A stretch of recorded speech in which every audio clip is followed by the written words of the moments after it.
Have you ever wondered what it takes to build a farming machine worth $5,000 using nothing but fire, iron, and bare hands?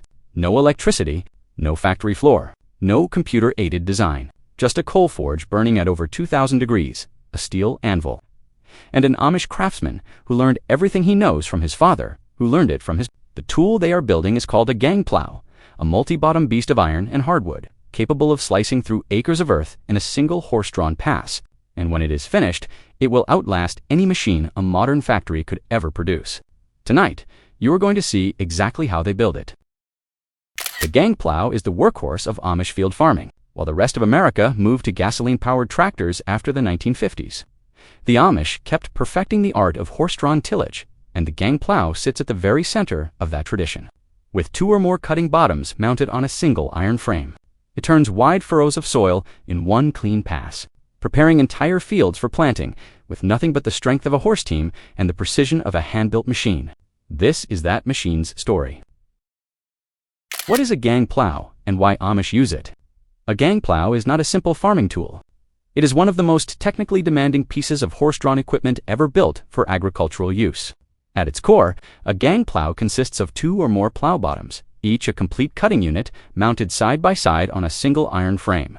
When pulled by a team of horses, every bottom slices through the earth at the same time, turning multiple furrows of soil in a single pass. A standard-to-bottom gang plow pulling 16-inch bottoms cuts a combined furrow width of 32 inches per pass. 3 16-inch bottoms open a furrow 48 inches wide. This is not just efficiency, it is a complete transformation of how quickly a field can be prepared for planting. For the Amish, the gang plow solves a fundamental challenge. Their farms rely entirely on horse and mule power. No diesel engines, no hydraulic tractors. When planting season arrives, every acre of field ground must be turned before the window of ideal soil conditions closes. A single bottom walking plow is accurate and precise, but it is slow. It cuts 1 furrow at a time, and on a farm of 40, 60, or even 80 acres. That pace simply cannot keep up with the demands of a full growing season. The gang plow gives an Amish farmer the ability to dramatically increase his daily plowing capacity without adding more horses or working his existing team to exhaustion. There is also a soil quality reason the Amish prefer horse-drawn gang plows over any tractor alternative. Heavy tractor-pulled equipment compacts the subsoil with each pass, reducing the soil's ability to absorb water and nutrients over time. Amish farmers have understood for generations that horses exert far less ground pressure than steel-wheeled or rubber-tired machines. Their soil stays loose, breathable, and biologically active. When you combine that philosophy with the productivity of a multi-bottom gang plow, pulled by a well-matched team of Belgian or Percheron draft horses, the result is a farming system that is both highly efficient and genuinely sustainable without a drop of diesel fuel. The history of gang plows in Amish communities. The story of the gang plow in Amish farming communities is inseparable from the broader story of American agriculture and the quiet determination of a people who refused to abandon a way of life the modern world was leaving behind. Through the early decades of the 20th century, American farm equipment manufacturers produced an enormous range of horse-drawn implements: walking plows, sulky plows, gang plows, disc harrows, seed drills, and more. Companies like John Deere, International Harvester, and Oliver built these tools by the millions, and Amish farmers used them right alongside their non-Amish neighbors. At that point in history, everyone farmed with horses, and horse-drawn gang plows were a standard piece of equipment on working farms across the Midwest and Northeast. Then came the gasoline tractor. By the 1940s and 1950s, American agriculture was shifting dramatically. Farms grew larger, tractors grew more powerful, and the market for horse-drawn equipment collapsed almost overnight. John Deere stopped producing walking plows. International Harvester moved on. The factories that had supplied Amish communities with quality horse-drawn implements for generations simply walked away from that market. Spare parts became scarce. Replacement plowshares were nearly impossible to find. Old gang plows wore out beyond repair, and there was nowhere to get new ones. For the Amish, this created a genuine crisis. Their faith and community structure required them to keep farming with horses, but the tools they needed were disappearing. What happened next reveals something fundamental about Amish character. Rather than adapt their values to the available technology, they built the technology themselves. In Holmes County, Ohio, in the mid-1970s, Amish farmer Wayne Wengard and his father Henry quietly tested a homemade plow prototype behind a hill on their property, away from the eyes of neighbors.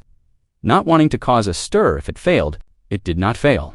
Within a year, neighbors were asking them to build plows too, and the foundation of an entirely new Amish implement manufacturing industry was laid. The gang plow, which the modern world had moved past, lived on, rebuilt from scratch by the very people who still needed it most. Raw materials, iron, steel, and wood selection. Before a single piece of a gang plow takes shape, the materials that will carry it through decades of fieldwork must be carefully chosen. The Amish understanding of raw materials for plow building is not theoretical knowledge from a manual. It is practical wisdom accumulated across generations of working the same land with the same tools. Every component of a gang plow faces extraordinary mechanical stress. The plowshare drives through hard, rocky soil. The moldboard curves and lifts hundreds of pounds of earth per minute. The main beam carries the combined pulling force of 2, 3, or 4 draft horses. If a single piece of material is wrong for its application, the entire tool suffers. The plowshare, the cutting blade that actually penetrates the soil, requires high-carbon steel with a carbon content, typically between 0.6 and 0.9%. This level of carbon gives the steel the hardness needed to resist, wear against abrasive soil, while remaining tough, enough not to shatter on impact with buried rocks. Lower carbon mild steel would dull too quickly in the field. Cast iron, which is brittle, fractures rather than bends under sudden impact and is never used for cutting components. The hardened high-carbon steel share is the most critical and most frequently replaced part of any working gang plow. The mainframe, beam, and standards of a gang plow are typically built from structural steel, thick, flat bar stock or channel iron selected for strength and weldability. The beam must resist both the downward bite of the plow into the earth and the constant lateral forces generated as each bottom moves through the soil at slightly different angles. Hardwood plays an equally important role in the wooden components of traditional Amish-built gang plows. White oak and hickory are preferred for handles, tongue pieces, and operator platforms because they combine hardness with natural flexibility. They absorb shock rather than cracking under sudden load. These material choices are not accidental. They reflect the same decisions Amish craftsmen have made, tested, and refined through every planting season for the better part of a century. Tools of the trade. Amish blacksmith shop. Walk into a working Amish blacksmith shop and the first thing you notice is the heat. A coal forge burning at temperatures between 2000 and 2500 degrees Fahrenheit fills the room with a dry, intense warmth that has no equivalent in a modern workshop. The coal, typically metallurgical grade, coal selected for its low sulfur content and high heat output, burns in a fire pot at the center of the forge, fed by a hand-cranked or bellows-driven air blast that controls the intensity of the flame. The color of the fire tells the smith everything. A bright orange-yellow flame is burning clean and hot. A dull red coal pile needs more air. A smith who reads his fire well can heat a piece of steel to the exact temperature he needs without a single thermometer. The anvil is the foundation of everything that happens in a blacksmith shop. Amish smiths typically work on anvils weighing between 150 and 300 pounds, heavy enough to absorb hammer blows without bouncing, precisely shaped to provide the working surfaces the craft demands. The flat face of the anvil provides the main working surface for straightening and drawing out metal. The horn, the tapered rounded projection at one end, is used for bending curves. The hardy hole, a square socket in the face, accepts specialized cutting and shaping tools called hardy tools and swage blocks that allow complex forms to be produced without additional machinery. Hand hammers in weights from 2 to 5 pounds handled most of the detailed work. A heavier sledgehammer, swung by a second worker, drives metal quickly when large stock needs to be moved fast before it cools. Tongs of a dozen different shapes grip hot steel securely while it is worked. Files, chisels, punches, and drifts complete the basic toolkit. What is absent from this list is as significant as what is present. There is no electric angle grinder, no hydraulic press, no CNC cutting table. The Amish blacksmith shapes steel the same way it has been shaped for centuries, by reading the color of hot metal, striking at exactly the right moment, and trusting his hands to know the difference between a piece that is ready and one that needs more heat. Designing the plow, measurements, and planning. A gang plow is not a simple object. It is a precision agricultural instrument where the relationship between every component, the angle of the share, the curvature of the mold, the height of the beam, the spacing of the bottoms, the placement of the hitch determines whether the finished tool will cut clean furrows effortlessly or fight the horses every inch of the way before a single piece of steel goes into the forge or onto the welding table. The experienced Amish craftsman planning a gang plow build carries the complete geometry of that tool in his mind, and on paper sketches that would look unremarkable to an outsider but represent years of accumulated precision. The first calculation involves the number of plow bottoms and their size. A standard working gang plow for Amish farming is built around 12-inch or 14-inch bottoms, measurements that refer to the width of the furrow. Each bottom is designed to cut. 12-inch bottoms pull easier, making them better suited to heavy clay soils or lighter horse teams. 14-inch bottoms move more earth per pass and are favored on well-broken, sandy loam fields where the draft, the pulling force required from the horses, stays manageable. A 2-bottom 14-inch gang plow opens a 20-18-inch combined furrow. Field conditions, horse team strength, and the specific crops to be planted all inform this. Foundational choice before any steel is cut. Beam height and angle are the next critical calculations.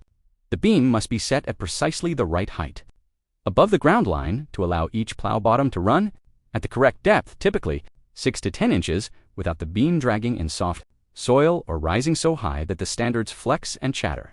The spacing between bottoms must be wide enough to prevent the furrow slice from one bottom from blocking the clear passage of the next. The hitch point where the evener and horse team connect to the plow must be positioned so that the pull angle is correct, distributing the draft force evenly across both bottoms without causing the plow to tip left or right. These are not numbers an Amish craftsman reads from an engineering table. They are numbers he knows from experience, checked against the memory of every plow he has built and every field he has seen those plows work. Forging the plowshares, the heart of the build. The plowshare is where a gang plow meets the earth. It is the first point of contact between the tool and the soil, the component under the highest continuous stress during every minute of fieldwork, and the part most likely to wear out and require replacement. Getting the share right is not optional. It is the difference between a gang plow that cuts cleanly through heavy soil and one that bogs down, rides up out of the ground, or shatters on the first buried rock. For the Amish blacksmith building a gang plow by hand, forging the shares is the most demanding single task in the entire build. The process begins with selecting the correct steel stock. High-carbon steel flat bar, typically 3/8 to 1/2 inch thick, depending on the soil conditions the plow will face, is cut to the rough shape of the share blank before any heat is applied. The share must be wider at the wing, the outer cutting edge that slices the furrow wall, and taper to a hardened point that drives into the soil ahead of the moldboard. Achieving this shape by hand requires multiple heats. The steel goes into the coal forge and is brought up to a bright orange forging temperature, roughly 2,000 degrees Fahrenheit. At that temperature, the metal is soft enough to move under the hammer, but still retains enough resistance that each blow has to be placed deliberately and with purpose. The smith draws out the point first, using controlled hammer blows on the anvil face to thin and lengthen the steel at the tip of the share while maintaining its width toward the wing. The wing itself is spread outward with angled hammer blows, creating the characteristic shape that allows the share to undercut a clean furrow bottom, while the shin cuts the vertical furrow wall alongside it. The suction angle, the slight downward tilt of the share point that causes the plow to dig into the earth rather than ride up out of it, is forged in by bending the finished share over the horn of the anvil at precisely the right angle. After shaping, the share goes back into the forge for a final heat and then is quenched in water or oil to harden the cutting edge. It is then tempered, briefly reheated, to a lower temperature to reduce brittleness and give the hardened steel the toughness it needs to survive the relentless punishment of a full season in the field. Building the frame, strength in every joint. The frame of a gang plow is the backbone of everything. Every force generated by the horses pulling forward, every impact of the plow bottoms striking buried rocks, every pressure of 2 or more cutting units slicing simultaneously through dense soil, all of that stress flows directly through the mainframe. If the frame fails, the entire tool fails in the middle of a field, during the narrow window of ideal planting season. With a team of horses standing idle and acres of ground still unturned, this is why Amish craftsmen who build gang plows treat frame construction as the most consequential phase of the entire build, second only to the forging of the plowshares themselves. The primary material for the gang plow frame is structural steel, typically heavy flat bar stock or channel iron, selected for both its tensile strength and its weldability. The main beam runs the full length of the plow, front to back, connecting the hitch point at the front where the horses pull to the rear, where the last plow bottom trails through the earth. On a 2-bottom gang plow, the main beam must be long enough to position both plow bottoms at the correct distance from each other, close enough that the horse team pulls both evenly, but far enough apart that the furrow slice from the front bottom clears completely before the rear bottom begins its cut. Getting this spacing wrong results in the furrow slices piling up against each other, reducing soil inversion, quality, and massively increasing the pulling force required from the horses, the standards, the vertical iron legs that drop down from the main beam to connect each plow bottom must be cut, bent, and welded at precise angles. The angle of each standard determines how the plow bottom enters the soil, how deep it runs, and how it releases that soil in a clean rolling furrow slice up the moldboard.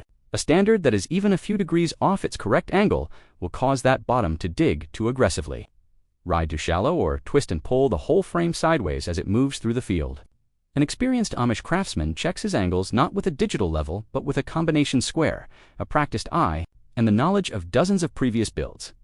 Joining the frame components requires a combination of methods. Hot riveting, driving red-hot iron rivets through pre-drilled holes, and peening the ends flat while still hot is the traditional method for permanent structural connections that must never loosen under vibration. Bolted connections are used where adjustment or a future disassembly might be needed, such as the connection point between the main beam and the individual standard mounts. Heavy plow bolts, short square-necked bolts that lock into the metal without spinning, are the standard fastener throughout the frame. The square neck bites into the surrounding metal and holds the bolt from turning while the nut is tightened, a simple and effective solution developed long before modern tooling existed. Welding plays a role in contemporary Amish gang plow frame construction as well, though the character of that welding reflects Amish values of function over show. A well-welded frame joint on an Amish-built plow is not decorative. It is deep, complete, and structurally solid. The weld bead fully penetrates the joint, fusing both pieces of steel into a single continuous structure rather than merely coating the surface. Amish implement shops that build plows regularly have learned through decades of field feedback exactly which joints fail first under stress, and they build those joints heavier than engineering specifications would strictly require. The result is a frame that routinely outlasts the plow bottoms it carries, the handles that guide it, and sometimes even the farmer who built it. The frame must also be perfectly level side to side when it is completed. A gang plow frame that is twisted even slightly from front to back will cause one plow bottom to run deeper than the other, creating an uneven furrow pattern that forces the horse team to pull at an angle to compensate. Amish craftsmen check frame twist by laying the completed assembly on a flat stone floor or concrete surface and sighting down its length from the front. Any deviation is corrected before the plow bottoms are mounted. This final check, simple, non-technical, and entirely dependent on the skill of the craftsman's eye, is one of the quiet moments that separates a truly well-built plow from one that merely looks right until it hits the field. The weight of the completed frame alone tells an experienced Amish farmer something important about the plow he is looking at. A frame built from adequate but minimal steel will feel light and flex slightly when lifted by one end. A frame built to last 20 or 30 seasons of hard field work will feel heavy, rigid, and absolutely certain in its construction. Attaching the coulters, jointers, and trash boards, with the main frame squared, leveled, and fully assembled. The Amish craftsman turns to the secondary components that transform a basic plow frame into a complete, high-performing agricultural tool. The coulter, the jointer, and the trash board are not optional accessories. They are the precision instruments that determine how cleanly the gang plow handles crop residue, how sharply it defines the furrow wall, and how completely it inverts the soil slice to bury surface material and expose fresh earth for planting. Without these components, a gang plow leaves a ragged, incomplete furrow. With them properly fitted and adjusted, it cuts a furrow so clean and precise that an experienced Amish farmer can walk behind the plow and read the soil like a text. Understanding exactly what adjustments to make before the next round, the coulter is a vertically mounted disc that runs ahead of each plow bottom, slicing through any surface residue, dead corn stalks, cover crop stems, matted grass, root systems before the main share reaches that spot. Without a coulter, heavy crop residue wraps around the plowshare and builds up until the plow plugs completely, forcing the farmer to stop, clear the blockage, and lose time. A properly set coulter eliminates that problem almost entirely. The coulter disc on a traditional horse-drawn gang plow is typically between 14 and 16 inches in diameter, made from hardened steel and mounted on a bracket attached to the main beam directly ahead of each plow bottom standard. The critical adjustment is depth. The coulter must cut deep, enough to sever all residue cleanly, but not so deep that it creates a second furrow the plow bottom must fight. Through lateral position matters just as much as depth. The coulter must be positioned so its cutting edge runs precisely along the line where the plowshare will cut the vertical furrow wall.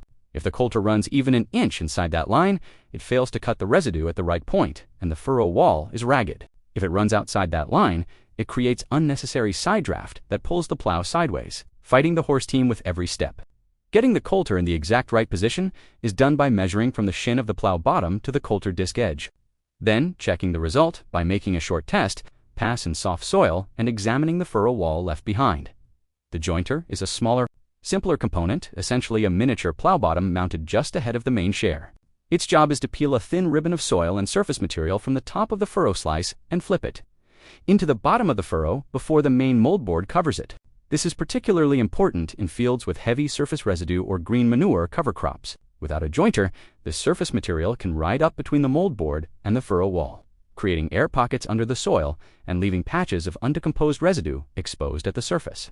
With a properly positioned jointer, every bit of surface material goes to the bottom of the furrow, where it decomposes in contact with moist subsoil and contributes to the organic matter that feeds the next crop. The trash board is the final secondary component. The Amish craftsman fits to each plow bottom. It is a curved plate attached to the upper face of the moldboard that extends the moldboard's turning surface, ensuring that even the most stubborn furrow slice rolls all the way over and lies flat rather than flopping back. In fields with heavy, wet clay soils, common across much of Ohio and Pennsylvania, where many Amish communities farm, the furrow slice has a tendency to only partially invert, leaving the top of the slice tilted at an angle rather than lying flat. This partial inversion allows weed seeds to germinate at the soil surface and reduces the evenness of the seedbed. The trash board pushes that last moment of the furrow's roll to completion, pressing it flat and sealing it against the previously plowed ground. Fitting all three of these components to both bottoms of a two-bottom gang plow is painstaking work. Each component must be mounted, adjusted, test passed in soil, and readjusted sometimes multiple times before it is performing correctly. An Amish craftsman completing this phase of the build spends as much time watching what the plow does in the ground as he does with a wrench in his hand.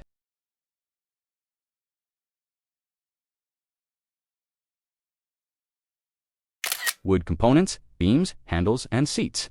Iron and steel carry the structural load of a gang plow, but wood carries the farmer.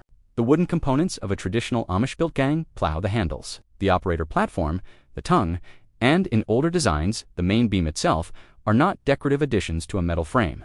They are precision-fitted working parts that directly affect how the farmer controls the plow from pass to pass, how the horse team transfers its pulling force into forward motion, and how the entire tool behaves on uneven ground. Amish craftsmen who build gang plows apply the same care and knowledge to selecting and shaping wood that they bring to forging steel, because they understand that a plow whose wooden components are poorly fitted is a plow that will fight both the farmer and the horses every inch of the way. The species of wood used in gang plow construction is chosen based on the mechanical demands of each component. White oak is the dominant choice for the main wooden beam and tongue on traditional designs. White oak grows slowly, producing tight, dense grain that resists compression and bending forces far better than faster-growing species. It is also naturally resistant to moisture and ground contact, an important quality in a component that will be dragged through damp fields for decades. Hickory is preferred for handles because of its unique combination of hardness and shock absorption. A hickory handle transmits the farmer's steering input to the plow directly, while simultaneously absorbing the sharp impact vibrations that travel up the frame every time a plowshare strikes a buried stone. Ash is sometimes used where hickory is not available, offering similar properties at a slightly lower weight. The wooden tongue, the forward projecting member that connects the horse hitch to the gang plow frame, is one of the most mechanically stressed wooden components on any horse-drawn implement. On a gang plow, the tongue experiences the full compression force of 2, 3, or 4 horses pushing back against their collars simultaneously. Combined with side forces whenever the team turns at the end of a row, the tongue must be straight, free of any knots or grain irregularities that could cause it to split under load, and precisely fitted into the iron clevis, or bracket, at the front of the main beam. Amish craftsmen hand-select tongue stock from seasoned lumber, often setting aside white oak planks for months or years until the wood has fully dried and stabilized before shaping it into a tongue. Shaping the handles is equally demanding.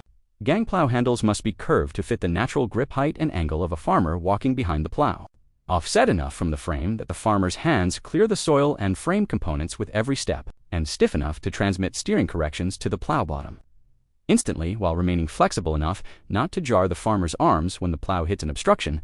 Traditional handle shaping begins with a roughly dimensioned blank of hickory that is spoke-shaved, hand-planed with a two-handled draw knife. called a spokeshave, down to its final profile. The finished handle is round in cross-section, where it is gripped, to reduce fatigue on the farmer's hands during long plowing sessions, and transitions to an octagonal or rectangular cross-section where it is bolted to the plow frame, giving maximum contact area for the fasteners, the operator's seat on a gang plow. An iron or formed steel pan mounted on the frame between the two handles receives its own wooden mounting bracket. The seat must be positioned at the correct height that the farmer's feet reach the foot pedals, or lift levers comfortably without crouching or stretching. It must be centered over the plow's balance point so that the farmer's weight neither pushes the bottoms too deep nor lifts them to shallow. Amish craftsmen arrive at this position through experience rather than calculation, adjusting the seat mount on each build until the balance feels correct under the weight of an average farmer. Every wooden component that connects to steel is fitted with iron reinforcement. At the joint, a drilled and bolted connection, rather than a glued or nailed one. Wood and steel expand and contract at different rates as temperature and moisture change through the seasons. A connection that relies only on glue or nails will work loose within a few seasons. A properly bolted connection, with the bolt holes slightly oversized to accommodate natural wood movement, stays tight for the lifetime of the implement. The hitch system, connecting plow to horse team.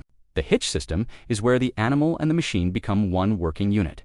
Every pound of pulling force that a team of Belgian or Percheron draft horses generates flows through the hitch, through the traces, through the evener, through the clevis, and into the plow frame. If any part of that system is wrong, if the evener is the wrong length, if the clevis is set at the wrong height, if the single trees are unequal, the pulling force will be distributed unevenly across the horse team. One horse will pull more than the other. That horse will tire faster, develop sore shoulders, and eventually refuse the collar. The plow will be pulled off its intended line. The furrows will wander. An entire day's work can be compromised by a hitch that is even slightly out of balance. And an Amish craftsman who builds and sells gang plows understands this with absolute clarity.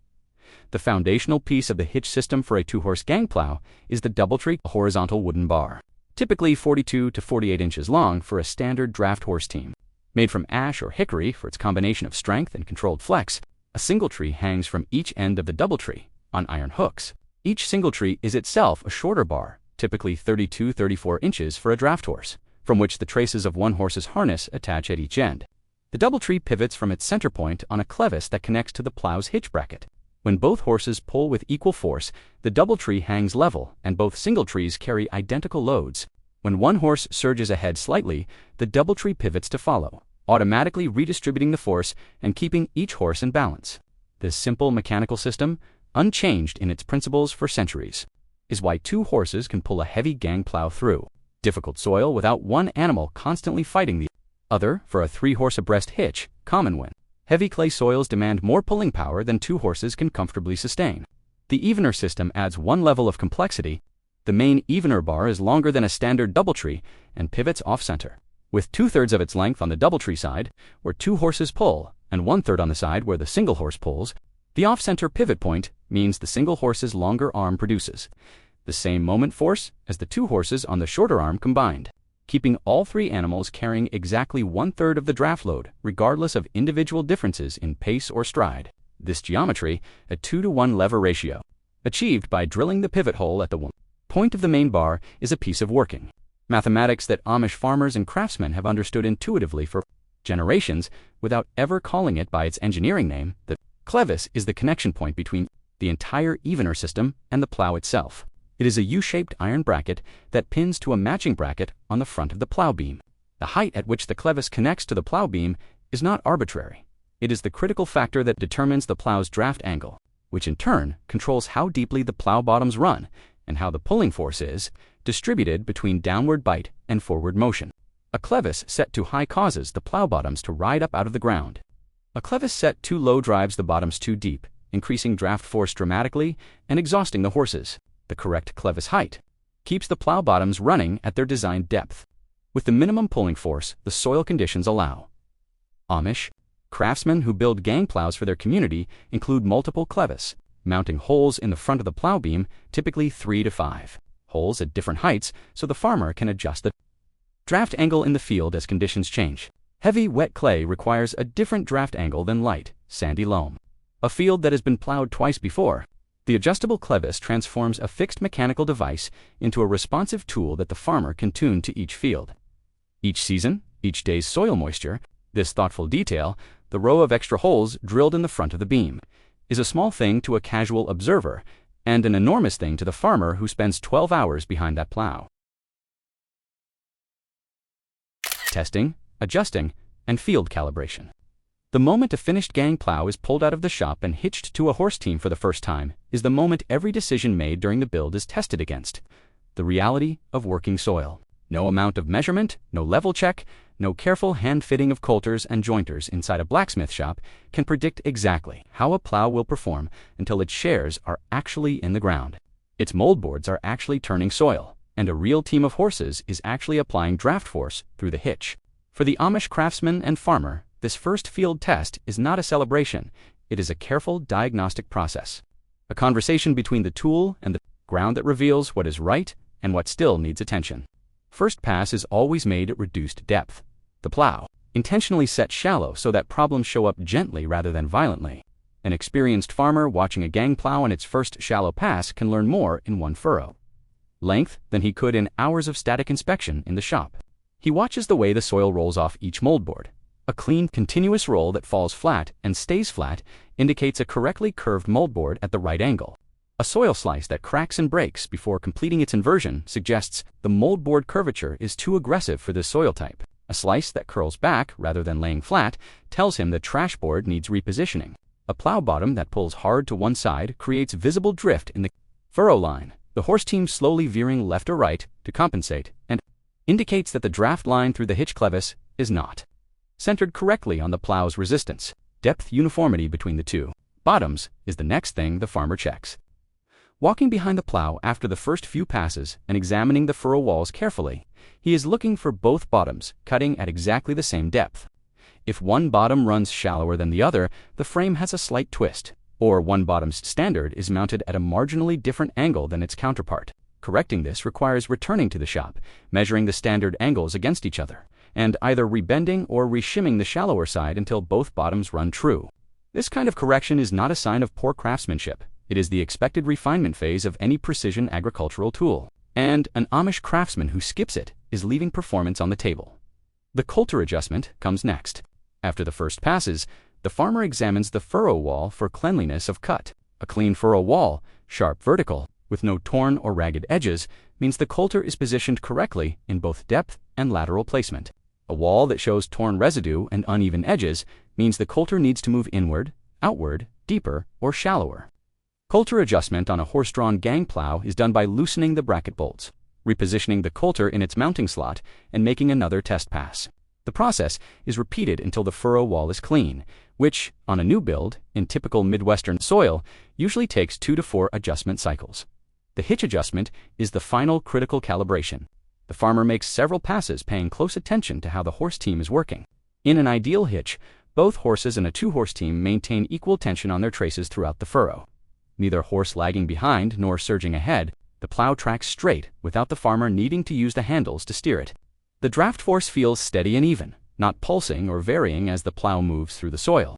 If one horse is working noticeably harder than the other, the evener pivot clevis needs to shift slightly toward the harder pulling horse, reducing that horse's arm length and balancing the load. This is an adjustment that seasoned Amish farmers make by feel, watching the traces, listening to the horse's breathing, observing the sweat patterns on their shoulders, and it requires the same kind of practiced observation that comes only from years of working horses in the field. By the time the field calibration is complete, which may take one long day of testing and adjustment, or several sessions across 2 or 3 days, on a complex build, the finished gang plow performs as a unified system. The horse team works in balance. The bottoms cut clean, identical furrows. The coulters slice residue without plugging the jointers bury surface material, and the trash boards lay each furrow slice flat and true. The craftsman who built the plow walks the furrows after the last calibration pass, looks at the clean parallel walls of turned earth, and knows, without any measurement, whether the tool is right. Why a hand-built Amish gang plow is worth $5,000. When someone outside the Amish farming world first hears that a hand-built gang plow carries a price of $5,000, the reaction is almost always surprise. It is, after all, a piece of farm equipment that does the same fundamental job, turning soil, that iron plows have been doing for centuries. It has no engine, no electronics, no hydraulic system, no GPS guidance. It is steel, iron, and hardwood, assembled by hand in a shop lit by natural gas or propane rather than electricity. And yet $5,000 is not only a fair price for this tool, it is an honest accounting of what skilled human labor, quality raw materials, and generational expertise are actually worth when they are applied to something built to last for 30 or 40 years of hard field work. The labor component alone justifies a significant portion of that price. A skilled Amish blacksmith building a gang plow from raw stock to finished calibrated tool is doing work that requires expertise accumulated over many years of apprenticeship and practice. The forging of the plowshares, the precise bending of the standards, the fitting of the coulters and jointers, the careful selection and shaping of the hickory handles and oak tongue, each of these tasks demands knowledge that cannot be obtained from a manual and cannot be rushed. An experienced Amish craftsman building a two-bottom gang plow by hand, from initial material selection through final field calibration, invests between 40 and 60 hours of skilled labor in a single implement. At any honest valuation of skilled trade work, 40 to 60 hours of expert craftsmanship accounts for a very large portion of a $5,000 price. The raw materials add substantially to that cost. High-carbon steel plowshares, heavy structural steel for the frame, quality hardwood for the handles and tongue, forged iron hardware throughout. None of these materials are cheap. High-carbon steel, suitable for plowshare, forging costs significantly more per pound than mild structural steel, because its composition and metallurgical properties demand tighter control during manufacturing. Quality white oak and hickory lumber, properly seasoned and free of defects, comes at a premium over common construction lumber. Every bolt, clevis pin, singletree hook, and hitch bracket is a piece of forged or machined iron that carries its own cost. When the material costs for a complete to-bottom gang plow are totaled honestly, they represent a meaningful fraction of the five-figure even before a single hour of labor is counted. But the truest argument for the value of a hand-built Amish gang plow is not found in any cost calculation. It is found in how long the tool lasts and what it costs in repairs, replacements, and downtime over its working life compared to a factory alternative. A mass-produced gang plow built to a price point using lower-grade steel, automated assembly, and minimal quality control may cost less up front, but its plowshares dull faster, requiring more frequent replacement. Its frame welds crack under field stress, requiring repair during planting season when time is irreplaceable. Its wooden components split and fail because they were shaped from green or improperly seasoned lumber. Within 10 to 15 years, the lower-cost plow has typically cost its owner as much in repairs and replacements as a hand-built Amish plow costs at purchase without ever matching the performance of the hand-built tool in difficult soil conditions. The Amish-built gang plow, by contrast, is built from the beginning to be repaired, maintained, and kept working indefinitely. Every worn plowshare can be replaced individually without touching the rest of the implement. Every bolt is a standard size that can be sourced anywhere. The frame is built heavy enough that it absorbs decades of field stress without fatigue cracking. The wooden components are replaceable by any competent woodworker with access to quality hardwood. Amish farmers routinely work the same gang plow for 25 to 35 years, replacing wear components as needed and passing the tool to the next generation. That longevity, measured honestly against the purchase price, makes the $5,000 figure not an extravagance, but a bargain built from fire, iron, and the kind of knowledge that the modern world has largely forgotten how to value. That $5,000 plow started as raw steel and rough-cut hardwood in a coal-fired shop. What it became is a working piece of agricultural heritage, a tool that will outlast every shortcut the modern world has ever tried to take. The Amish did not just build a gang plow. They built proof that real craftsmanship, real materials, and real knowledge still produce something no factory can match. If this video taught you something today, hit that like button, subscribe so you never miss a new documentary, and drop a comment telling us what surprised you most about how this plow was built.